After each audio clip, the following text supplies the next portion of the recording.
point form usaini utupatie. Endelea please. Lakini mimi karatasi ninaona ni kama it is politically related. This is pure politics. Now a big question I would wish to ask, and I will wish this question to reach Mr. President and the governor, is that who told you that these are the things that we wanted as the Nairobi residents? Who told you? Then number 2, tuseme tuko na akili. Sisi zote tuseme tuko na akili. Sasa kama uko na akili, unataka kutoa maoni yako kwa kitu yenye ishakuwa signed, inakusaidia na nini? Unataka kutoa maoni kwa kitu yenye imekuwa signed already, inataka kuenda kukusaidia na nini?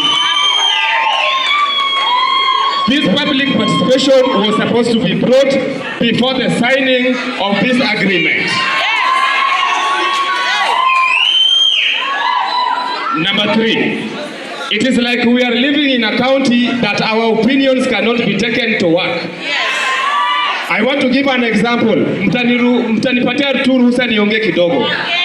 Wacha niongee 2 weeks ago, there is a pre-primary center manager mwenye alikuwa transferred and demoted just because he was opposing the Dishina County. Pale kwa State House pre-primary school, kuna madam teacher mwenye alikuwa head teacher, alikuwa demoted, akawa transferred kwa sababu gani? He was opposing Dishina County. Sasa tunataka kuishi kwa county yenye tukiongea maono yetu, kuna vile tunafinywa. Wajinga waliisha Kenya. Wacha niende kwa Matopeni. Matopeni ningependekeza, we have got youths there who have got talents and abilities. If it were possible, hall kama hii, Embakasi Central haiwezi serviwa na social hall moja. Hall kama hii kama tunaweza letewa Matopeni, so that we can also nurture talents and the abilities of our youths down there. We would appreciate that. Number 2, equal distribution of public resources.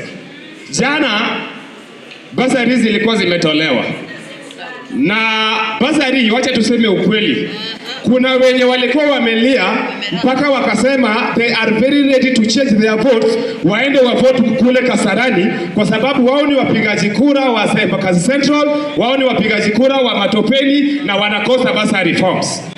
Na hizi basari reforms, kuna watoto wenye hata hawana ID cards wenye walikuwa wamepewa basari reforms. Alafu kutoka kwa gate unasikia mwanafunzi ama mtoto anakuambia mimi nataka tu mboga. Leta 1000 hapa 1500 nikuuzie form. Sasa kama avota mwenye anampiga jikura wa Matopeni anauziwa form ya basari, hizo sasa ni nini? We want equal distribution of public resources. I am not lying. Na kama ninadanganya, muende Matopeni muanze kuuliza, mtasikia haya ni maneno yalifanyika pale.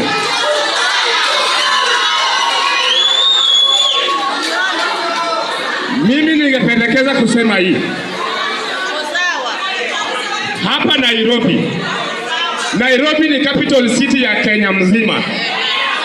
Na kama gavana mwenyewe anaona kuna shida, kwa sababu hata Dr. Evans Kidero alikuwa gavana wa Nairobi, mbona hii agreement haikufanyika? Ama yeye hakuwa gavana, ama wakati ule kulikuwa na pesa na sasa hakuna pesa.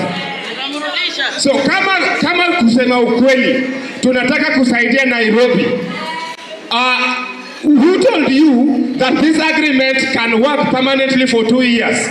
Ama after 2 years mtarudi hapa tena tukae chini mchukue maono yetu ndio tena to sign another agreement? We want a permanent resolution to our problems here in Nairobi as the capital city of Kenya. We want a permanent resolution. If you mean good for Nairobi, we want a governor who can deliver to the fullest to the residents of Nairobi.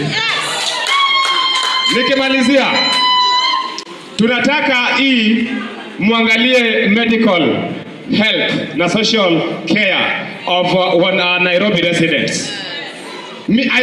Ukikuja pale bunge la wananchi Jacaranda, ile ni bunge kubwa sana.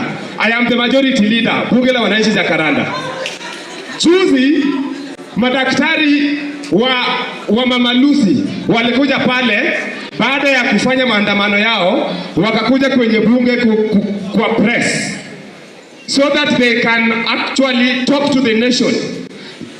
If Mama Lucy Hospital is the level 5 hospital yenye ina serve Nairobi County, na madaktari sahi wamegoma, what is the county government of Nairobi saying about this? We would wish to know, kwa sababu hatuwezi enda pale Mama Lucy Hospital alafu tunakosa kupata madaktari enough. Our lives, watoto wetu wanaumia, wamama wanaumia, hata sisi tunaumia. So if it were possible, this agreement was supposed to be brought to us before, so that you get what we want, then you publish it and you sign it as a deal, and it becomes a permanent resolution to Nairobi residents. Tunataka kusikia madaktari wanarudi kwa kazi. Tunataka kusikia madaktari wanarudi kwa kazi. Tunataka kusikia shule imepata pesa ya kutosha hapa Nairobi. There is nothing. Wacha tusikilizane. I hope we are all matured and we are parents. What can your child inherit from you as a parent if not education? It is just education. Yes. So we want education to be given the first priority, yes. Medical attention, yes. So that other things can come in. Thank you.